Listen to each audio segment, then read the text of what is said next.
নমস্কার বন্ধুরা, সবাই কেমন আছো? আশা করছি সবাই ভালো আছো, আমিও ভালো আছি। তো আজকেও চলে আসলাম আরেকটি রেসিপি নিয়ে, প্রথম পাতে খাওয়ার জন্য। দারুণ একটা রেসিপি, লাউ পাতা বাটা। তো চলো বন্ধুরা, ভিডিওটিকে স্কিপ করে দেখো না, সম্পূর্ণ দেখো। তো এই দেখো বন্ধুরা, আমি এই যে লাউ পাতা নিয়েছি। লাউ পাতাগুলো এখন আমি ধুয়ে মাঝখানে যে ইটা থাকে একটা পাতলা একটা, ওটা বের করে দেব।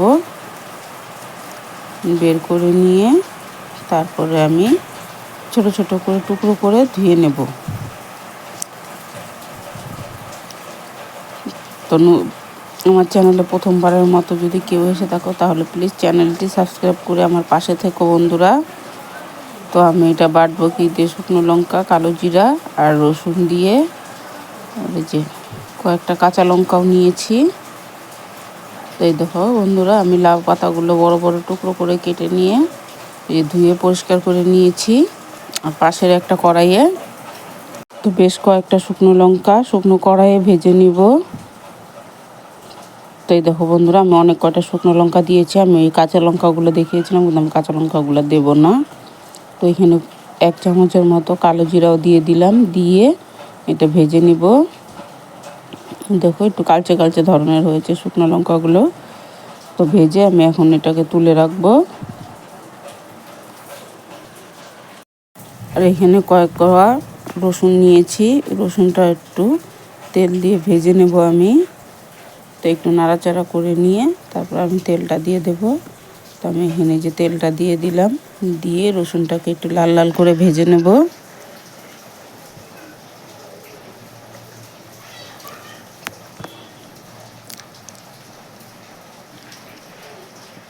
তো আমি এই রসুনটাকে লাল লাল করে ভেজে তুলে রেখে তারপরে আমি এখানে লাউ পাতা, তার মানে যে রসুনটা ভাজা হয়ে গেছে, এখন ওই তেলের মধ্যে আমি লাউ পাতাগুলো দিয়ে দিই।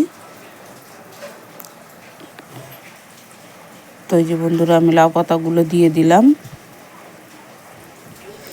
এখন এর মধ্যে আমি পরিমাণ মতো নুন আর সামান্য একটু হলুদ দিয়ে দেব।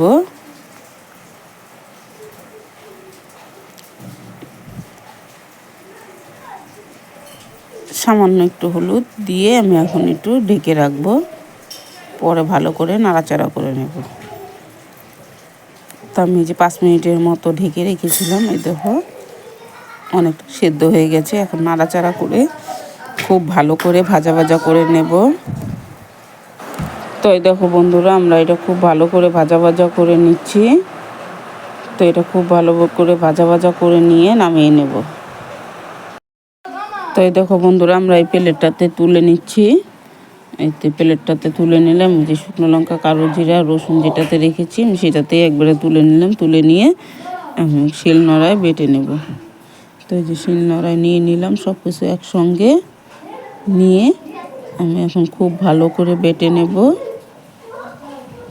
বেটে নিলেই হয়ে যাবে আমাদের খুব সুন্দর একটা রেসিপি।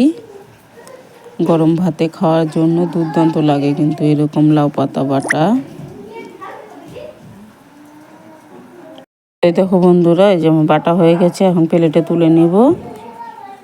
আর গরম ভাতের সঙ্গে একটু সর্ষের তেল আর এই বাটা নিয়ে খেতে ভীষণ ভালো লাগে গরম ভাতের সঙ্গে, আর কিছুই লাগবে না এটা হলে।